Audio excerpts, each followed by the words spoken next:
was that? A raven? Rather a common sight at this latitude. Very intelligent fowl. I asked him to look for the creatures you mentioned. Him and his brethren. Perhaps they'll find one in the area, and I would hazard that a flock of ravens will spy any said creature faster than a solitary witcher would. With all due respect to your skills, my friend. It will take them some time, nonetheless. So, perhaps you'd care for a snifter of mandrake. Rarely say no to a snifter. Sadly, this is but a weak infusion rather than a proper distillate. Even better. I remember your mandrake hooch. Made people say things they'd have rather kept to themselves. Now, what could Geralt of Rivia prefer to keep to himself?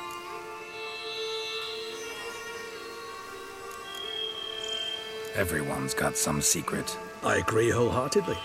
I also believe it wise at times to share one's secrets, unburden oneself to those one can trust. Is your sophisticated way of asking me if I trust you? I prefer almost always to ask you directly. It seems a test of intelligence, one you just passed. Maybe you should go first. Reveal one of your secrets. After all, you vampires lead very interesting lives. Anything in particular interest you? Gotta ask you the big question. One everyone wonders about. What happens after death? You wish me to tell you if the human belief in the gods is well founded? Well, that I do not know. We vampires differ exceedingly from you humans. Our matter, that of which we are composed, can exist without form. We require neither a heart, nor a brain, nor air to breathe. But were you dead? As humans understand death, yes. Feel anything? Understand anything? It's rather hard to explain. I felt something very unsettling. Something I cannot even name, for I did no reasoning. Only after rebirth did I begin to understand that what I had felt was cold and unimaginable fear. If not for Dettlaff, I might have drowned in an eternity of icy terror. Can't have been alive then. Sheesh, experience like that must be vicious. Indeed, it's hard to compare to anything I know. Yet you are aware we don't see death as you do.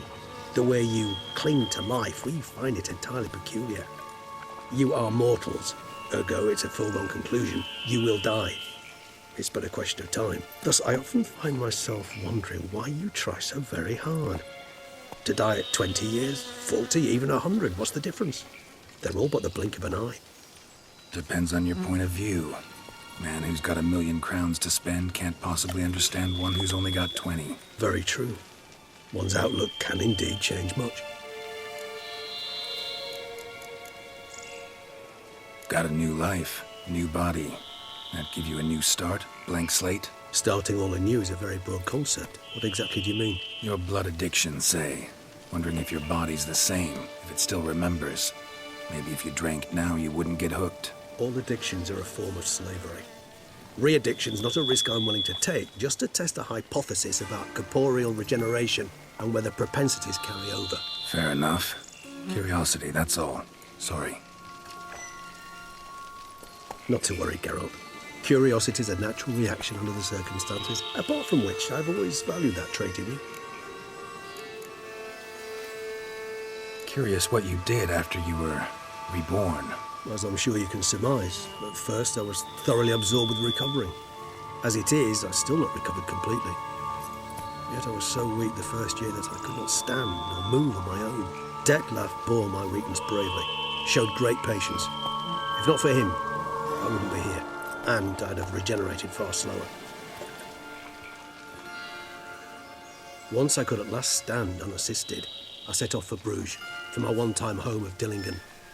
There I led the peaceful life of a rural healer and surgeon, enjoying my neighbours' respect and, in fact, constituting the exact opposite of the monstrous vampire the populace imagines. Bruges, you say? Rebirth make you sentimental? Perhaps a dash. But what of you? Where have you been? Ever find your Cirilla?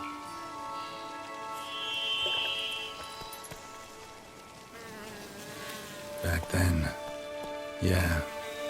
But we parted again soon after.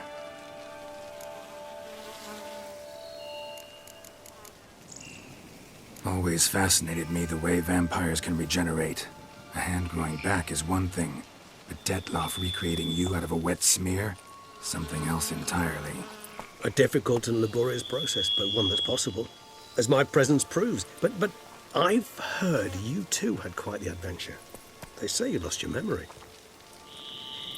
For a bit, but Triss helped me get it back. Actually, pretty damn lucky I only had amnesia. Yes, you humans are rather buggered in those terms. To strip you of life is, well, it's just plain easy. I've always pitied you in that regard.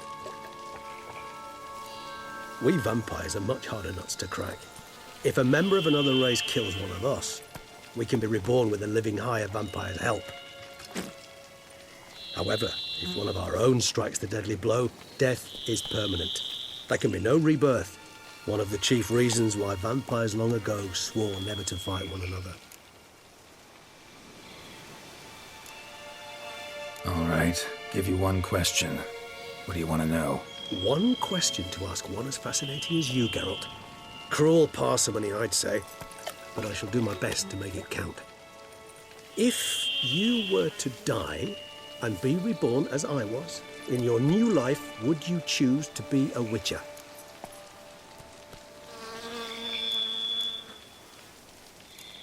See, Regis. Doubt I'd know how to be anything else. Ever tried? See, you're determined to get an answer, to find out if I like being a Witcher. Just refuse to ask directly, as always.